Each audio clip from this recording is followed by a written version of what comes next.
Hello everyone. आज के इस वीडियो में हम लोग बिम्बिसार के बारे में डिस्कस करेंगे।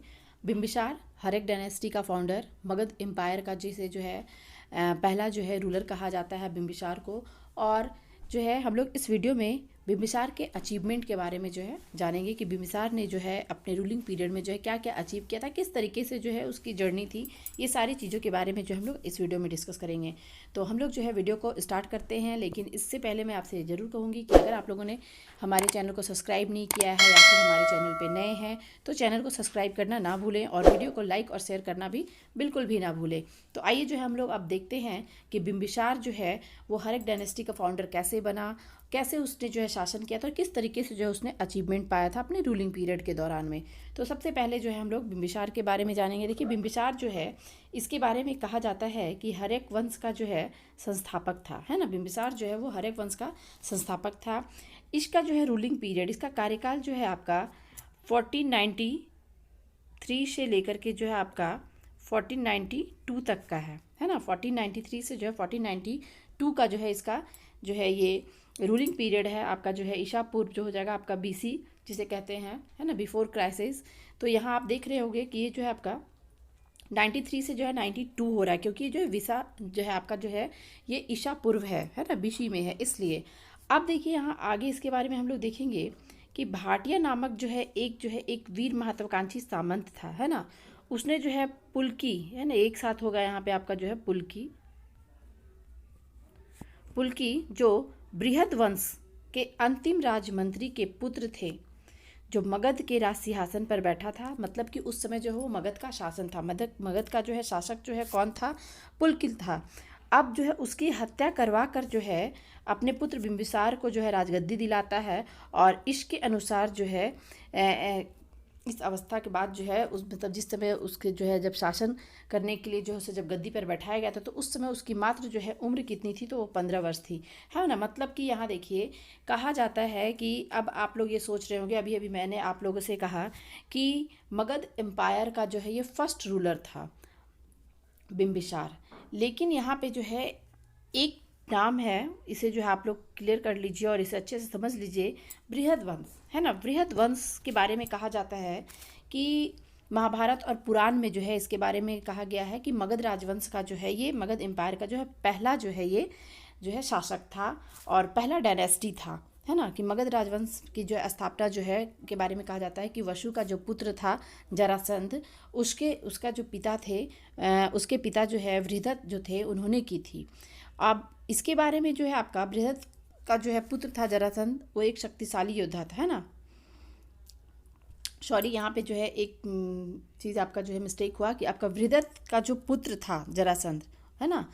मतलब कि बृहद वो आपका फाउंडर था आपका, और उसे मगध साम्राज्य का मगध राजवंश का उसे आपका संस्थापक कहा जाता है। लेकिन यहाँ प्रॉब्लम क्या है कि इसके बारे में सिर्फ और सिर्फ महाभारत आपका, महाभारत और पुराण में ही सिर्फ वर्णन मिलता है ना। बौद्ध ग्रंथ वगैरह, जैन ग्रंथ, ये सब में इसके बारे में जानकारी नहीं मिलती है बृहद वंश के बारे में कि मगध का मगध में बृहद वंश भी शासन किया था। सीधा सीधी हमें बृहद वंश के बारे में जानकारी सिर्फ महाभारत और पुराण से ही मिलती है। लेकिन हर्यक वंश के बारे में हमें बौद्ध धर्म से ये पता चलता है, और बौद्ध धर्म के अनुसार ये पता चलता है कि हर्यक वंश ही आपका, हर्यक वंश यही आपका मगध साम्राज्य का पहला डायनेस्टी था, पहला राज्यवंश था। कौन सा था वो? तो वो हर्यक वंश था, है ना। अब हर्यक वंश के बारे में हम लोगों ने अभी देखा कि भाटिया नामक एक वीर महत्वाकांक्षी सामंत था। वो पुलकिन बृहद वंश का अंतिम राजमंत्री का पुत्र था, वो सिंहासन पे उस समय था, मतलब वो राजा था उस समय। तो उसकी हत्या करवा करके वो अपने बेटे को गद्दी पर बैठा देता, और उसकी अवस्था उसकी उम्र उस समय मात्र सिर्फ और सिर्फ 15 वर्ष थी। अब जैन साहित्य में क्या कहा गया है उसे, कि जैन साहित्य में विशाल नहीं होगा, यहाँ पे बिम्बिसार होगा, है ना। कि जैन साहित्य में बिम्बिसार को श्रेणी कहा गया है।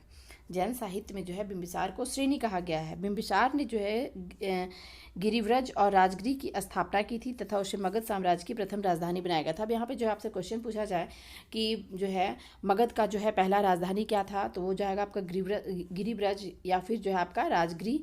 ये जो है हम लोग कहेंगे कि मगध का जो है पहला राजधानी था। अब देखिए बिंबिसार ने भी जो है अकबर की भांति जो है मित्रता, शत्रुता और वैवाहिक संबंधों के द्वारा ही जो है मगध साम्राज्य का विस्तार किया था। जिस तरीके से हम लोगों ने जो है अकबर के बारे में पढ़ा है कि अकबर ने जो है अपने सुलह कुल नीति को अपना करके जो है अपने साम्राज्य का विस्तार किया था, उसी तरीके से जो है बिंबिसार जो है सुलह कुल नीति के द्वारा ही नहीं सही, इसने जो है मित्रता, युद्ध और वैवाहिक संबंध के द्वारा जो है इसने भी जो साम्राज्य का विस्तार किया था। जैसे अकबर ने भी वैवाहिक संबंध के द्वारा अपने साम्राज्य का विस्तार किया था। अब देखिए इसमें क्या है कि बिंबिसार जो है अवंती और गंधार के जो शासक थे उससे मित्रता कर लेता है ना, उससे दोस्ती कर लेता है। तो अब वो लोग दोस्ती कर ले तो वो लोग उस पर अटैक नहीं करेंगे, उसके हर तरीके से जो है उसका हेल्प करेंगे। यहाँ तक कि देखिए क्या है कि जब राजा प्रद्युम्न पांडुरंग जो है आपका अवंती के जो प्रद्युम्न जो राजा थे वो पांडु रोग से पीड़ित थे। पांडु रोग मतलब कि पीलिया जिसको बोलते हैं, उसे अभी के टाइम में पीलिया को हम लोग क्या बोलते हैं, अगर आप लोगों को पता है तो हमें जो है कमेंट बॉक्स में जो है ज़रूर बताइएगा। तो उसे जो है प्रद्योत जो था उसे जो है पांडु रोग जो है पीलिया की बीमारी हो गई थी और उसके ठीक करने के लिए, उसके हेल्प के लिए जो बिंबिसार ने जो है अपने राज्य के विख्यात चिकित्सक जीवक को जो है उसके इलाज के लिए उसके राज्य में भेजा था। मतलब अवंती में जो है आपका जीवक को जो है प्रद्योत राजा के इलाज के लिए जो है बिंबिसार ने जीवक को वहाँ भेजा था। अब देखिए क्या है, इसने कौशल की राजकुमारी कौशल देवी से विवाह किया, जिससे काशी का कुछ भाग जो है दहेज के रूप में उसे प्राप्त हो गया, है ना। बिंबिसार जो है क्या कहता है वैवाहिक, यहाँ तो पहले हम लोगों ने देखा क्या उसने दोस्ती की, तो अवंती और गंधार का जो है एरिया है प्लस जो वहाँ के जो लोग हैं वो लोग जो उसको हेल्प करेंगे, वो राजा जो है किसी तरीके से उसके अगेंस्ट नहीं आएगा, कभी अटैक नहीं करेगा। दूसरा उसने क्या किया कि कौशल के साथ जो है अपना जो है वैवाहिक संबंध बना लिया। कौशल की जो राजकुमारी थी कौशल देवी, उससे शादी कर लिया, तो काशी का कुछ क्षेत्र उसको दहेज के रूप में मिल गया, तो उसका साम्राज्य का विस्तार हो गया। दूसरा जो है लिच्छवी की राजकुमारी जो थी राजा जनक की पुत्री जो है आपका छलना थी, उसके साथ भी जो है उसने जो विवाह किया और उससे भी जो उसका मधुर संबंध बना। अब जो है यहाँ देखिए क्या है आपका, यहाँ लिच्छवियों होगा आपका, सॉरी लिखियो लिखा गया है, यहाँ जो है आपका लिच्छवियों होगा ना, लिच्छवियों से जो उसका मधुर संबंध बना, क्योंकि उसने जो लिच्छवी और कौशल दोनों जगह से उसका वैवाहिक संबंध हो गया। अब यहाँ देखिए क्या है कि पंजाब के भद्र जनजाति की राजकुमारी क्षेमा के साथ भी जो उसका विवाह हुआ और उससे भी जो पंजाब तक का क्षेत्र का जो है विस्तार करने का उसको मौका मिला, तो इससे जो है उसका क्या हुआ, साम्राज्य का जो है विस्तार हुआ।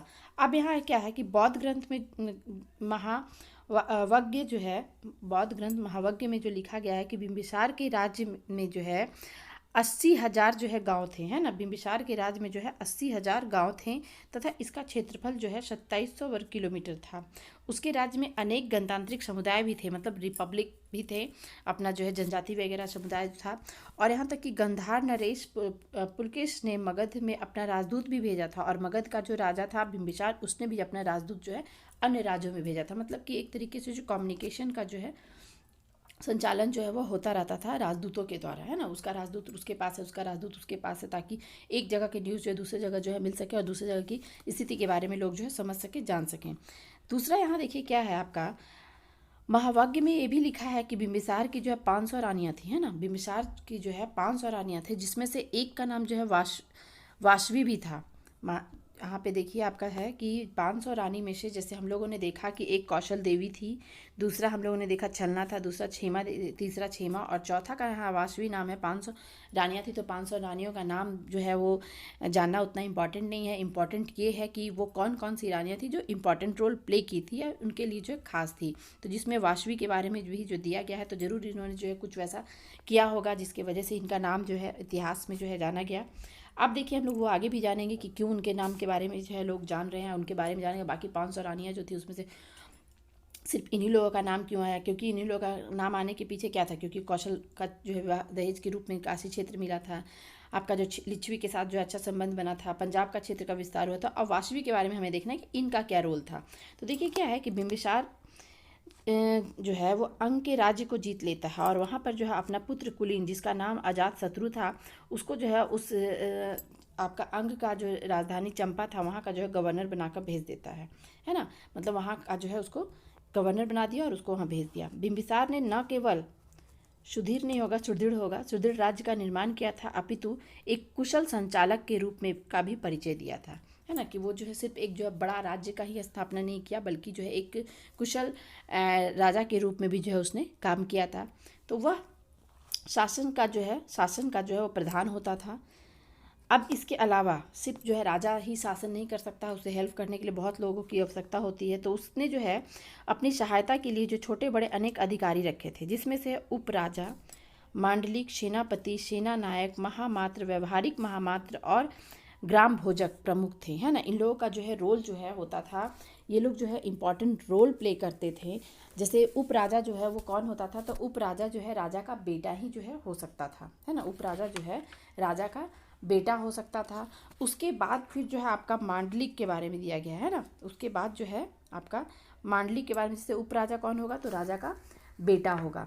अब यहाँ पे जो है मांडलिक के बारे में दिया गया है। तो मांडलिक जो है इसका भी जो है काम क्या होता था, तो मांडलिक जो है ये भी एक सामंती होता था और सामंती के रूप में जो है ये काम करता था। भूमि वगैरह जो है इसे दिया जाता था, राजा से जो है जो प्राप्त प्रांत होते थे उस पर जो है शासन करता था। फिर है आपका सेनापति।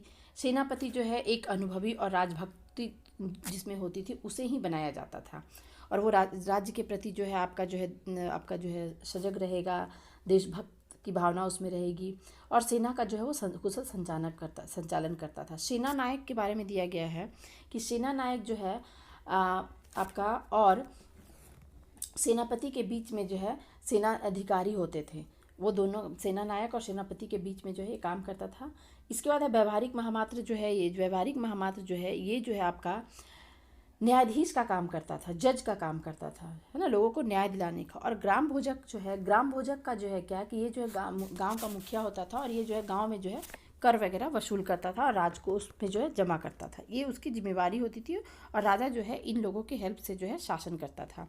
बिंबिसार को जैन ग्रंथ में जो है जैनी कहा गया है। और यहाँ देखिए आपका है बौद्ध ग्रंथ में जो है बौद्ध मतावलंबी कहा गया है। मतलब कि हम लोग ये देख रहे हैं कि जैन और बौद्ध दोनों से जो है बिंबिसार का कनेक्शन था। बिंबिसार बुद्ध एवं महावीर के समकालीन थे तथा उनके मित्र थे और दोनों धर्म के समर्थक भी थे, है ना। बिंबिसार जो है जैन और बौद्ध धर्म दोनों का जो है समर्थक था, दोनों जैन बुद्ध और महावीर दोनों का मित्र भी था, और जो है इन दोनों के समकालीन थे। मित्र थे तो नॉर्मली ये आपका जो है कॉमन सी बात है कि उसके समकालीन होंगे। फिर आपका है आगे कि बिंबिसार के पुत्र अजातशत्रु ने बिंबिसार को जेल में डाल दिया था, है ना। यहाँ जो है कहा गया है कि बिंबिसार का जो पुत्र था वो बिंबिसार को जो है जेल में डाल दिया था और उसकी हत्या करवा दी थी। उसके राज्य को अपने अधीन कर स्वयं जो है उत्तराधिकारी बन गया था। ऐसा जो है कहा गया है कि बिंबिसार का जो पुत्र था उसे जो है अपने पिता को जेल में डाल दिया था और उसकी हत्या करवा कर जो है राज्य पर जो है खुद अधिकार कर लिया था और उसका जो है उत्तराधिकारी के रूप में जो है शासक बना था। इसीलिए जो है अजातशत्रु को जो है पितृहंता भी जो है कहा जाता है। अब देखिए क्या है, बौद्ध धर्म में जो है बिंबिसार की हत्या का प्रत्यक्ष कारण जो है अजातशत्रु को दिया गया है। अब यहाँ देखिए इस चीज़ को हम लोग जो है एक सस्पेंस है उसको क्लियर करेंगे कि बौद्ध धर्म में जो है बिंबिसार की हत्या का जो है प्रत्यक्ष कारण जो है किसको बताया गया है, तो अजातशत्रु को बताया गया है ना। परंतु जैन परंपरा के अनुसार जो है अजातशत्रु ने पिता को कारावास में डाल दिया था और जहाँ रानी वाशवी ने अपने पति की खूब सेवा की थी। देखिए अभी वाशवी का नाम यहाँ आ गया है ना। क्या है कि बौद्ध धर्म में कहा गया है कि अजातशत्रु जो है अपने पिता को जो है वो मार दिया था और इसके लिए अजातशत्रु को जो है बहुत जो है बाद में चल करके जो बहुत अफसोस भी हुआ था। उसने जो है भगवान बुद्ध से क्षमा भी मांगी थी और उसको स्वीकार भी किया था। ऐसा बौद्ध धर्म में जो है कहा गया है, बौद्ध ग्रंथों से जो है ऐसा पता चलता है।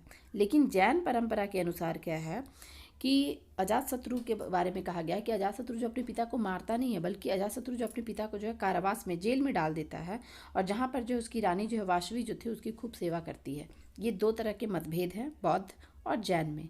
लेकिन क्या है कि जैन मत के अनुसार क्या था कि अजातशत्रु ने अपने पिता की दशा को देखकर बहुत दुखी हुआ था और एक दिन लोहे के गदे से उसकी जंजीर तोड़ने जा रहा था तो बिंबिसार ने समझा कि वह उसे मारने आ रहा है, तभी उसने जहर खाकर अपने प्राण त्याग दिए। अब यहाँ देखिए जैन धर्म में ये कहा गया है, जैन परंपरा में ये कहा गया है कि अजातशत्रु जो है, अब जब अपने पिता को जेल में डाल दिया था तो अपने पिता की दशा को देख करके जो है वो बहुत दुखी होता है और उसे ऐसा लगता है कि हमें पिता को जो है आज़ाद करना चाहिए।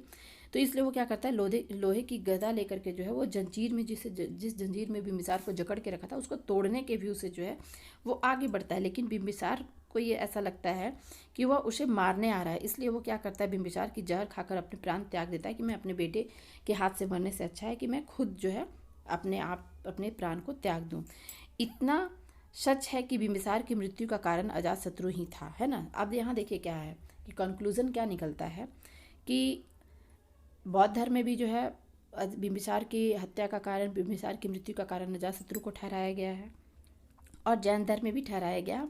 मारा नहीं है लेकिन उसने अपने प्राण त्याग किए, तो इसलिए जो है वो किसके वजह से किए, अजातशत्रु की वजह से किए। तो इसलिए ये जो है कहा गया कि दोनों कारणों से जो है, दोनों मतों के अनुसार जो है अजातशत्रु ही जो है अपने पिता की मृत्यु का कारण था। अब क्या है, अजातशत्रु जो है वो अपने पिता की मृत्यु का कारण था। यद्यपि अजातशत्रु का व्यवहार अच्छा होता तो गदा लेकर आए उसे देखकर उसके पिता जो है उसको गलत शंका नहीं होती, उसे ऐसा नहीं लगता कि उसका बेटा जो है उसे मारने आ रहा है। और इसी के साथ ही जो है आपका 492 BC में जो है अजातशत्रु का जो है बिम्बिसार का जो है शासनकाल समाप्त हो जाता है और अजातशत्रु जो है वो शासन करने लगता है। वो उत्तराधिकारी के रूप में जो है मगध साम्राज्य का जो है वो शासक बनता है। बिम्बिसार के बारे में जो है जितनी भी जानकारियाँ थी वो आपको इस वीडियो के थ्रू जो है दी गई है। वीडियो अच्छा लगा हो तो लाइक और शेयर ज़रूर करें। हमारे साथ अंत तक बने रहने के लिए आपका बहुत बहुत धन्यवाद। Thank you so much. मिलते हैं हम लोग बहुत ही जल्द अपने नेक्स्ट वीडियो में।